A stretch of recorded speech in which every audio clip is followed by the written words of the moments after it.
live from my bed, from my bedroom in Sacramento, California. Hello.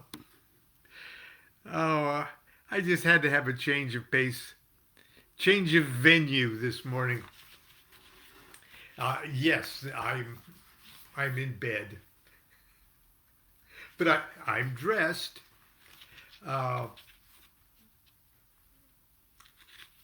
at least that much. I'm.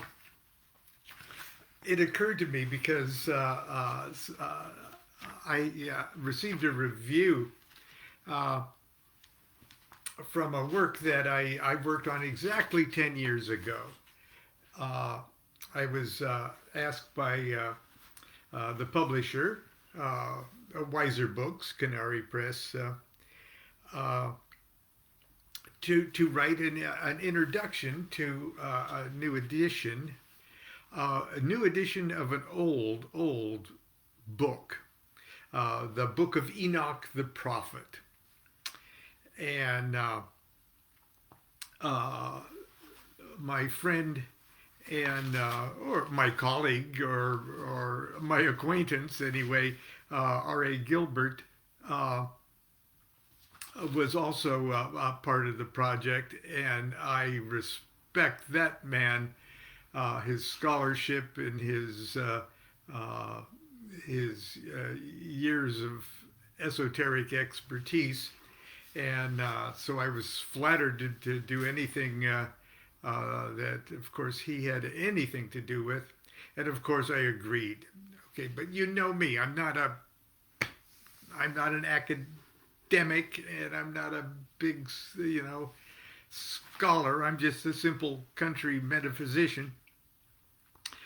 But anyway, just recently, I ran across a review, a glowing review of the book, and I had no idea that it had been embraced by I guess the academic world as the finest translation and version of the Book of Enoch out there, and I was just blown away that I find myself part of that project. I couldn't even find the manuscript, or easily find the manuscript of what I sent off to Weiser for the introduction. And just recently, the edition has become an audio book, read by a marvelous British actor. And when you get a little clip of when you go to Amazon or a place to buy it online, the audiobook, they give you a little clip of the actor reading the book, and it just so happens that the clip that they give you is my introduction. It's my introduction. So just time and time again, I've stumbled into this project. I stumbled when I wrote the thing, and I just lucked out at every step of the process. And why it didn't occur to me to include it in my book of introductions, allow me to introduce, I just don't know.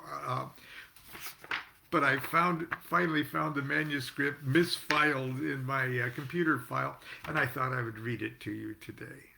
So, it's the Book of Enoch the Prophet. It's my introduction to the 2012 edition. And I have a little epigram on it. And the epigram is from John D. Now, I sort of teased you this morning with the question, does the Book of Enoch have anything to do with Enochian magic?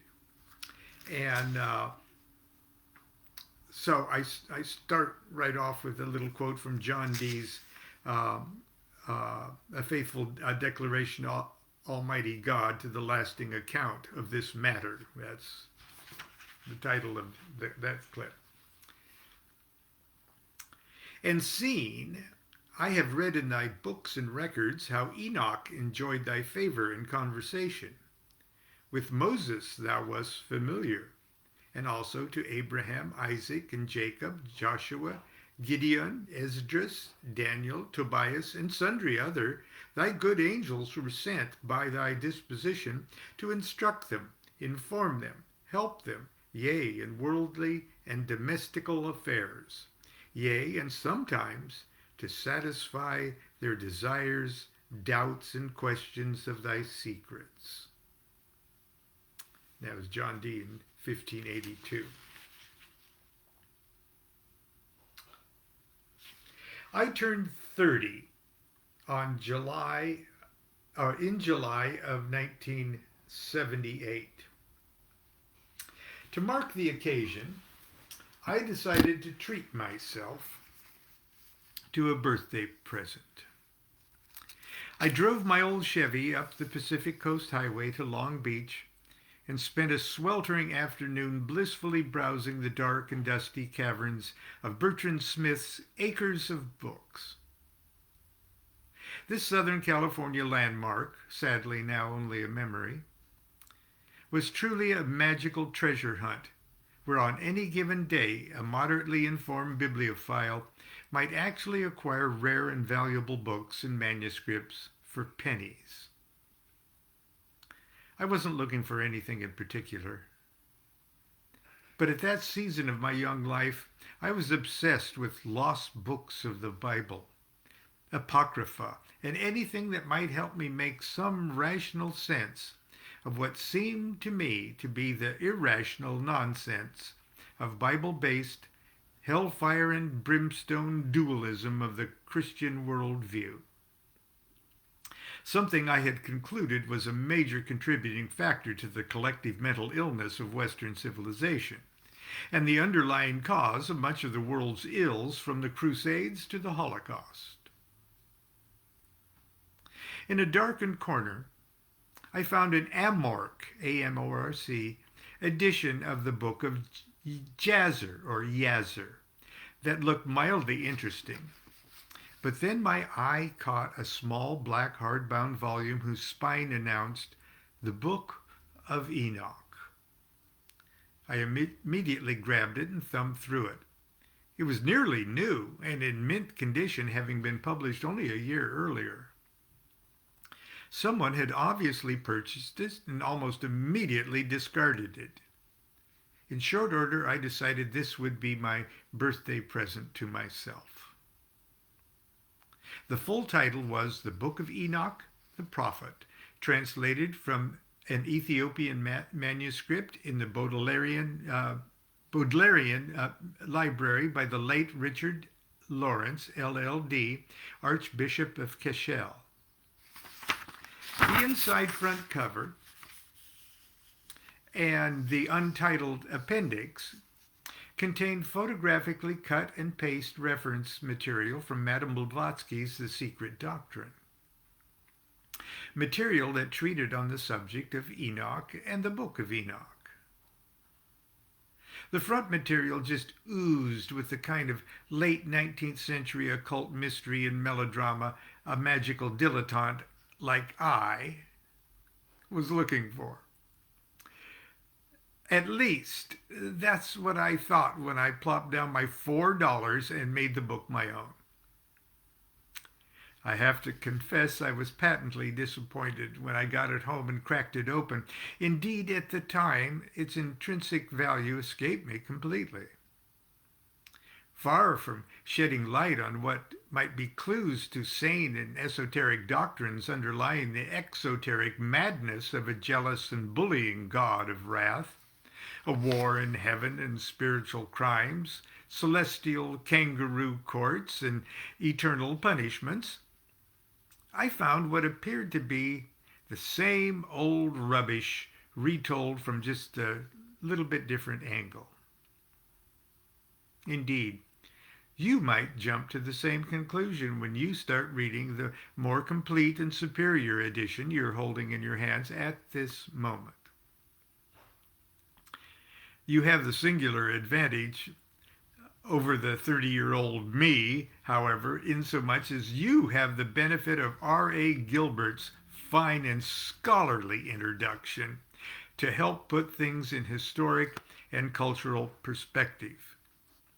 Perhaps, had it been part of my first The Book of Enoch experience, I would have not have jumped so quickly to the sarcastic arms of knee-jerk cynicism.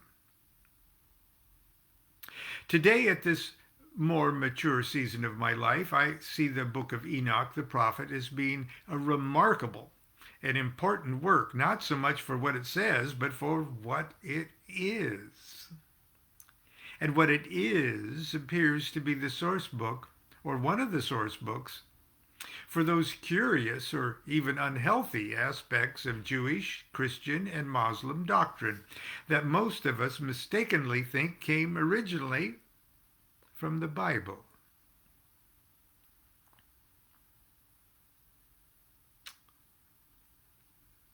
Okay.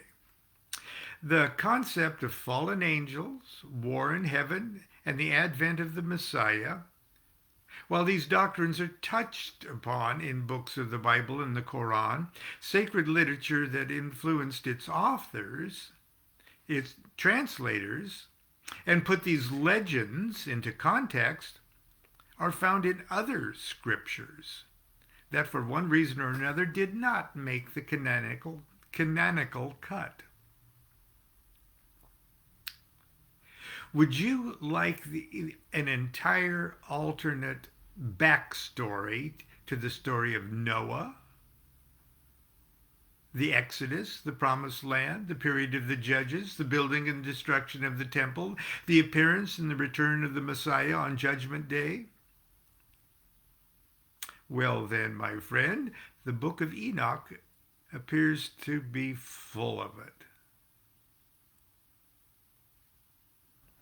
Please don't misunderstand me. I'm not suggesting that the Book of Enoch, or indeed any of the books that did not make it into the Bible, were initially written for the sole purpose of abusing the future by intensely biased religious and political or military institutions in order to seize and maintain control over the lives, behavior, patterns, and purses of large portions of humanity.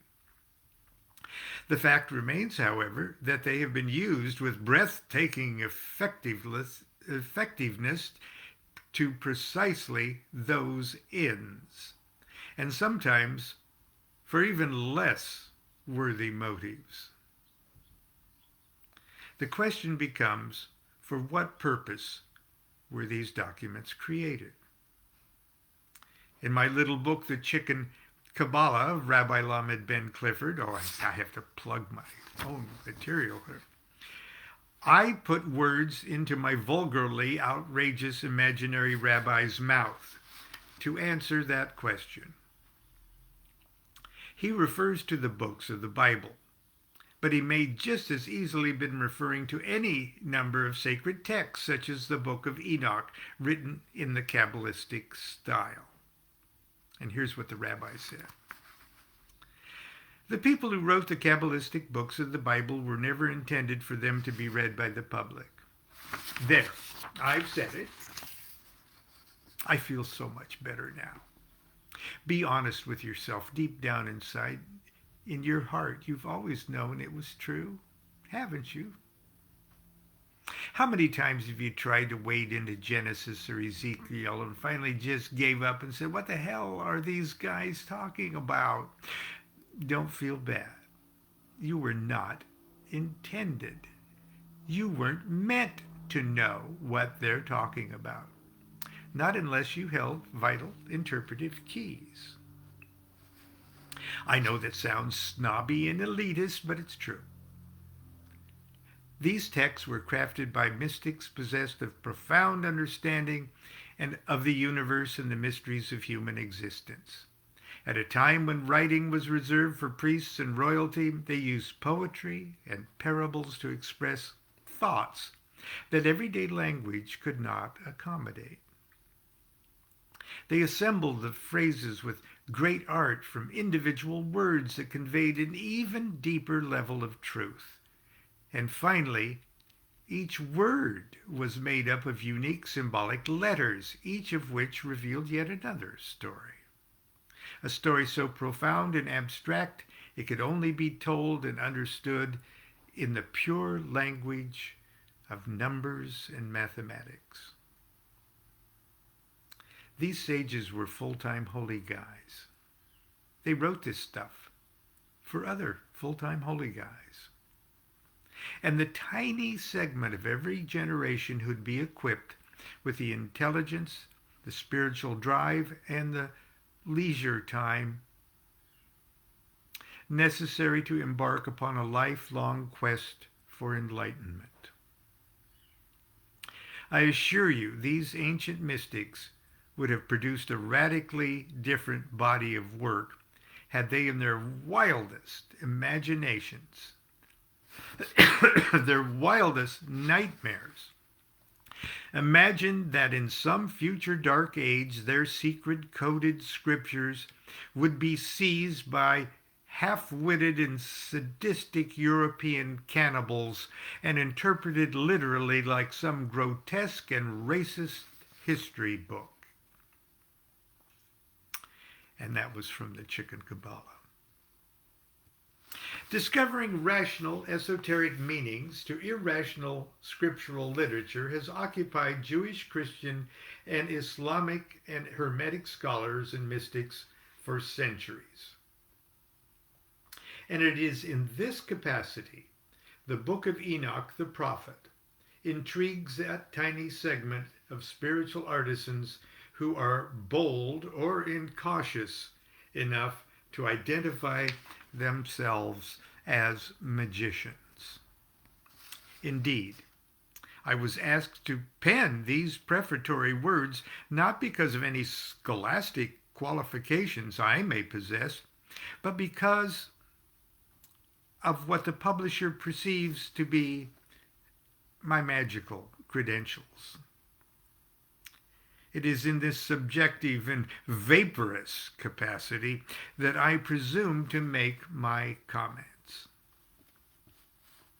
In his excellent introduction, R.A. Gilbert makes reference to the mystique that the legend of the lost Book of Enoch has cast on the creative imagination of occultists and magicians of the past, and perhaps most notably being John Dee, Dr. John Dee, 527 to 1608, and Aleister Crowley, 1875 to 1947. He also correctly points out, quote, "It should be emphasized that nothing in Enochian magic, whether of Dee, Crowley, or anyone else, has the slightest connection with the content and meaning of the Book of Enoch." Okay, and you can comb Crowley's or Dee's diaries and everything else concerning the Enochian magic things, and where certain angels mentioned Enoch and things like that. But R.A. Gilbert is absolutely correct, in my opinion, that it should be emphasized that nothing in Enochian magic, whether of Dee, Crowley, or anyone else, has the slightest connection with the content, purpose, and meaning of the Book of Enoch. So, R.A. Gilbert, and you can say Lon Milo DuQuette says ditto. I think I've only met R.A. Gilbert once, and I was introduced by Geraldine, the owner of the Atlantis bookshop on Museum Street in London, and R.A. Gilbert just happened to be in the pub, sort of catty corner across the street from the Atlantis books, and Geraldine Buskin and I were over there having a pint, and in walks R.A. Gilbert. She says, "Oh, there's R.A. Gilbert. I'll introduce you." And We chatted just for a moment about uh, mutual friends, uh, including, I think, uh, Carol Polk Runyon, and the fact that we're Masons and things like that. And he was just a delightful, charming character. And I've got the greatest respect for R.A. Gilbert. Be- so there. Uh, From an empirical perspective, Mr. Gilbert is absolutely correct. The Book of Enoch is not a magical grimoire, a spell book, or a supernaturally created, transmitted, or received revelation, at least no more so than Genesis, the Tao Te Ching, the Mahabharata, the Book of Mormon, or the menu at McDonald's. Indeed, the Book of Enoch is even not the Book of Enoch. This is not to say that the text is without value from a magical perspective. But like the magician's wand or sword or cup or disc or robe or crown or ring, it's an important, inert, and worthless object until the magician's art brings it to life as a tool in his or her magical arsenal of weapons. For the practicing magician, who is prepared to do so, the text, especially those sections which deal with the hierarchies of angels and demons and the organization and structure of heaven and earth, provides intriguing possibilities. In one respect, modern magicians are at a bit of a disadvantage vis-a-vis our ancient magical counterparts, who held to a literal and historic interpretation of Scripture. It was easier for magicians of yore to project a concrete reality upon the concepts of heaven and hell, angels and demons, because they believed quite literally in the objective existence of spiritual beings, actual creatures that could be found at any given moment hanging out in real locations, dutifully discharging their divine or mischievous duties. It was easy for ancient magicians to elevate their consciousness to a level of awe and wonder, easy for them to become emotionally engaged in the more than real role-playing adventure that is part and parcel of the art of magic. It was natural and easy for them to resolutely believe that by following a certain formulaic set of actions, they could gain control over these beings in just the same way as one would break a horse or paper train a dog.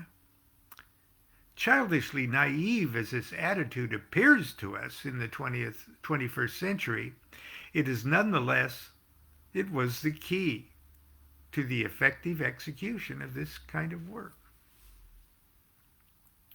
Conversely, today's magician views the adventures and romance of scriptural stories not as history, but spiritual metaphors that personify in allegory and symbol the mechanics of the great universal consciousness, an underlying source of all existence and being. Modern magi focus their metaphors into broad areas: heaven, hell, north, south, east, west, water, fire, air, earth, Israel, Egypt, etc., and manageable bits like the sun, moon, planets, stars, zodiac signs, etc., and a hierarchy of natural forces: archangels, angels, spirits, intelligences, powers, principalities, dominions, etc. The great mysteries of life are today readily recognized in psychological terms also, and presented in the language of quantum mechanics. Physicists are now discussing in mathematical terms what magicians have argued in astrological, alchemical, and spiritual terms for centuries: that the nature of reality, of existence, of being, is the function and expression of consciousness and mind, and that the human mind is somehow the reflection, the eidolon, a holographic shard of the absolute consciousness, containing within itself the perfect life of the whole. The great mind that since the dawn of human language we've called God. Of what value today is a document such as the Book of Enoch? Quite frankly, aside from its nature as a curiosity, as a missing book of the Bible, aside from its value as an influential adjunct to the body of spiritual literature that has influenced the psyche of Western civilization since at least the 6th century BCE,